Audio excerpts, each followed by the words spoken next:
The battle for the states, Chhattisgarh saw 75% polling this election despite the threat of Maoist violence.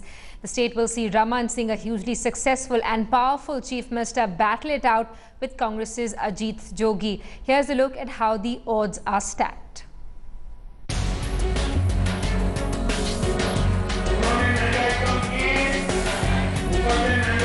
आपकी सरकार ने tribal bill लागू किया।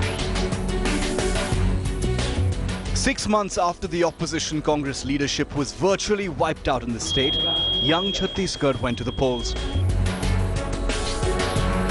The Darbar Ghati ambush was a terrifying reminder of what the Prime Minister had called India's biggest national security threat. खीरम घाटी का नक्सली हमला ये भी दर्शाता है कि बीजेपी की छत्तीसगढ़ की सरकार के कार्यकाल में छत्तीसगढ़ में सुरक्षा व्यवस्था कितनी खराब हो गई है। आपको उनको नहीं मारा गया। Out of power for a decade, with the violent elimination of its state leaders, the Congress party found a desperate, if delicate, tool with which to attack the incumbent BJP government. Nand Kumar Patel जी छत्तीसगढ़ के chief minister बनने जा रहे थे। उनको कोई नहीं रोक सकता था। रोकने का कोई तरीका नहीं था। सिर्फ एक तरीका था कि उनको मार डालो।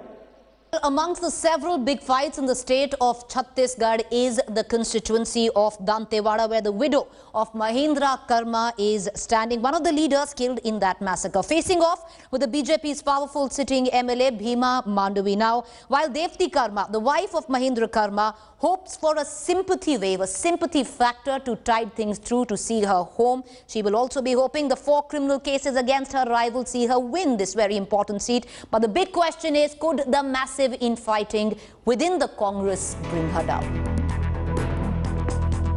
Despite the continuing threat of Naxal violence, Chhattisgarh saw record polling of nearly 75%, a powerful message. The question is, what role is the Naxal threat likely to have played in the mind of the Chhattisgarh voter?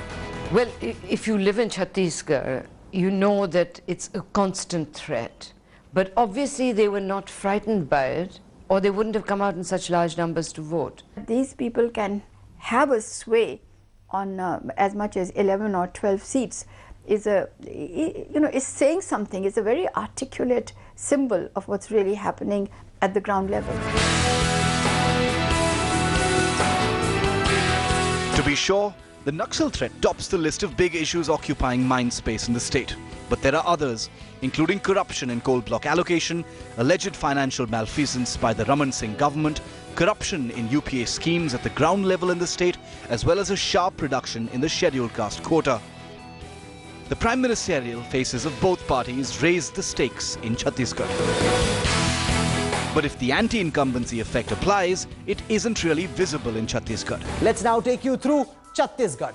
From 40 to 42, Raman Singh actually increasing the tally for the BJP. That's quite commendable given how things were looking. The Congress, 38 it was in the last elections, 38 it is this time, not being able to break through anti-incumbency. Let's now take you through what the new assembly of Chhattisgarh could look like. There was a sense that this might be tough. This is where the Congress had maximum hopes. But ORG projects 53 seats for Raman Singh, a gain of 3 actually. The Congress likely to come at 33 seats. That's a loss of 5 seats. On Sunday, the young state will know.